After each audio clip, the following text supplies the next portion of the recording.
예, 부산 서강주신 자유한국당 장기원 의원입니다. 먼저 대법관 추천 축하드립니다. 제가 그 청문회 시작하면서 배우자에 관련된 자료를 많이 요청했어요. 자신 있게 요청했어요. 왜냐하면 2013년도에 가정법원 부장판사 하실 때 이런 판결을 하셨더라고요. 남편이 남편의 부모하고 아파트를 공동 구입했는데 그 아파트가 엄청나게 뛰었어요. 근데 그 아파트를 부인 몰래 팔았어요. 그래서 부인이 이혼을 하자 이렇게 그 소를 제기했는데 우리 후보자께서 이혼 사유 맞다. 부인한테 배신감과 상실감 안겼다. 이런 판결하신 적 계시죠? 기억 안 나세요? 어렵지. 기억나는 것 같습니다. 네. 그렇다면은 이게 부부간에 재산을 증식할 때 서로 의논하고 팔자도 의논하고 그러라는 판결이 아니죠. 그래서 이 재산 관련돼서 지금 배우자 문제가 많이 나오고 있어요. 그러면 부부가 서로 재산 문제나 여러 가지 의논했을 거다. 이렇게 생각하고 자료를 요구했거든요. 그 자료를 배우자께 잘 설득해가지고 좀 제가 확실하게 이해할 수 있도록 잘 좀 주시기 바랍니다. 네. 시간이 촉박해서 사실 좀 어제부터 제가 계속 요구를 했거든요. 부분이 근데 있었습니다. 어저께는 뭐 뒤에 앉아 계시는 분들 전화가 안 받으시더라고요. 네. 검토하여 그 노정희 후보자 노정희 후보자 개인적 도덕성 검증을 먼저 해보면 우리 노 후보자도 뭐 본인은 그렇게 문제가 있어 보이지 않는데 좀 만만치 않으세요. 자녀 불법 증여 의혹, 자녀 위장변이, 배우자 소득세 탈루 의혹, 다운계약서, 배우자 운영 요양병원 건축물 불법 문제, 어저께 드러난 거. 언론에 드러난 것만 5건입니다. 자세히 들여다보면 사안별로 병중은 있다고 봅니다. 그리고 이러한 실정법 위반이 과연 대법관으로서 대법관을 하지 못할 정도인가라는 문제는 오늘도 신문을 통해 국민이 판단하겠지만 어쨌든 다른 사람의 실정법 위반을 단죄하고 또 양형을 정하는 대법관의 위치입니다. 그렇기 때문에 오늘 저희들이 제시하는 여러 가지 의혹에 대해서 잘못한 것은 잘못했다 말씀해 주시고 또 이것들이 힘없는 약자들이 실정법을 위반했을 때 역지사지할 수 있는 그런 계기가 되기 바랍니다. 네, 위원님 귀한 말씀 명심하고 솔직하게 답변드립니다. 예, 어저께 그 저녁에 문제가 된 KBS에 나왔던 배우자가 해양요양병원 관련된 문제입니다.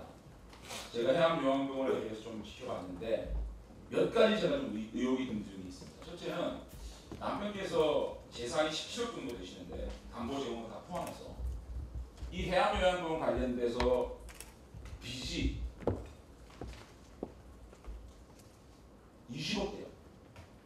그래서 과연 이 60병상 정도 되는 조그만 요양병원을 운영하는데 자신의 재산의 그 담보 제공을 훨씬 넘어서 대출을 받는 이런 것들을 과연 제대로 된 대출을 했을까라는 생각이 들어서 자료 제출을 요구를 했습니다. 최초에 2017년도에 7월 달에 이 요양병원을 계약하는 곳이 청평면 경춘로입니다. 여기서 5억의 임대료를 내고 7억 6천을 그 건물의 주인이 가지고 있는 7억 6천이 있었거든요.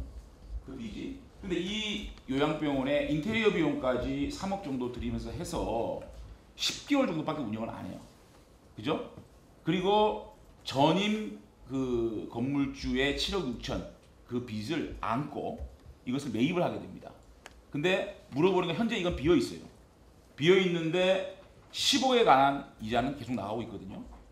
과연 어느 정도 재산이 있는데 이 건물은 비어 있고 10억에 관련된 이자는 계속 나가고 있고 그 이후에 또다시 국민은행 대출을 받아가지고 3억으로 다른 곳에 지금 문제가 되고 있는 그 요양병원에 다시 개업을 하게 되거든요. 그래가지고 리스료라든지 리스료 2억, 2억 8천 전체 리스료가 4억 8천이면 이 그 전에 있는 건물에 10억 6천 그 다음에 지금 있는 건물에 그 보증금 5억 그 다음에 리스료 4억 8천 총 20억을 전부 다 이게 빚입니다. 과연 이것을 60병상 운영해서 이걸 할 수 있는 건지에 대한 것에 의혹이 좀 있거든요. 그렇기 때문에 제가 제대로 된 절차를 거쳐서 빚을 냈는지, 담보보다 빚이 많잖아요. 그죠? 일반적으로. 그런 데다 의혹이 있는 거 첫 번째고. 두 번째는 지금 불법 건축 관련해 가지고 아까 우리 이완영 의원 말씀해 주셨지만 계약 당시에 불법을 인지했다는 거. 그러니까 인지를 했는데도 불구하고 계약을 했다는 거. 두 번째, 이 계약을 두 차례에 걸쳐서 보완을 합니다. 아시는지 모르겠지만 다시 한번 알아보시면 좋겠지만 이 보완 계약을 하면서도 이 불법 건축물은 그대로 있었다는 거. 세 번째는 이 두 번째 요양병원이 오픈을 6월 달에 하죠. 그런데 4월 달에 올 4월 달에 강제 이행금 400만 원을 부과됩니다. 그러면 강제 이행금 400만 원까지 물면서 이것을 연기를 해야 되는데 오픈을 6월 달에 강행을 합니다. 강제 이행까지 이거를 받고 또 이거를 오픈을 했다? 그럼 너무 이거는 알면서도 불법 건축물이 있는 걸 알면서도 이행을 한 거거든요. 강제 오픈했다는 거. 그 다음에 어저께 방송에서 외람되지만 배우자께서 거짓 해명을 했습니다. 기자가 물어보니까 인테리어 한 건 못 물려서 휴게실 국가표를 사용하고 있다. 이렇게 답변하세요. 그런데 지금 해명한 자료를 보게 되면 1층은 쓰지 않고 2층만 해결됐기 때문에 2층만 쓰고 있다 이렇게 얘기하고 있거든요. 근데 이런 나중에 노정희 후보자 측 해명과 또 첫 번째 방송에서 우리 배우자의 해명이 좀 일치가 안 하는 부분이 있어요. 이런 것들에 대해서 제가 쭉 좀 의혹을 제기를 했으니까 요 5가지에 대해서 간단하게 좀 말씀해 주세요. 사실 의심을 가지는 않습니다. 좀 복잡하게 되어 있어서 잠깐만, 그 내용을 좀 잘 숙지하고 나오셨어요? 남편분하고. 지금 말씀하신 부분들은 어느 정도 확인은 하였습니다. 그럼 이 문제가 더 확대되지 않도록 딱 좀 답변을 해주세요. 의혹 제기한 부분. 여러 가지여서 간단하게 답변 드릴 수 있는지 모르겠는데 가능한 한 노력해 보겠습니다. 그 경춘로 바로 옆에 2017년 7월에 요양병원을 개원했다가 10개월 만에 다시 옮긴 문제입니다. 그 부분은 경춘로 바로 옆에 건물이 있는데 제대로 알아보지 않고 들어갔는데 들어가서 보니 방음시설 등이 좋지 않아서 환자들이 속 문제에 관해서 너무 이의제기가 많았다고 합니다. 그래서 사실은 그렇게 말씀하신 대로 인테리어까지 하고 비용을 들여서 들어갔는데 10개월 만에 이전을 한다는 것은 상당한 손해를 감수하고 하는 일이었을 겁니다. 그런데 계속 거기서 요양병원을 운영하는 것은 거의 곤란하거나 불가능하다고 생각해서 마침 좀 안쪽에 조용한 곳에 비어있는 요양병원 건물로 쓸 수 있는 이 건물이 있다고 해서 인차를 받아서 들어갔다고 합니다.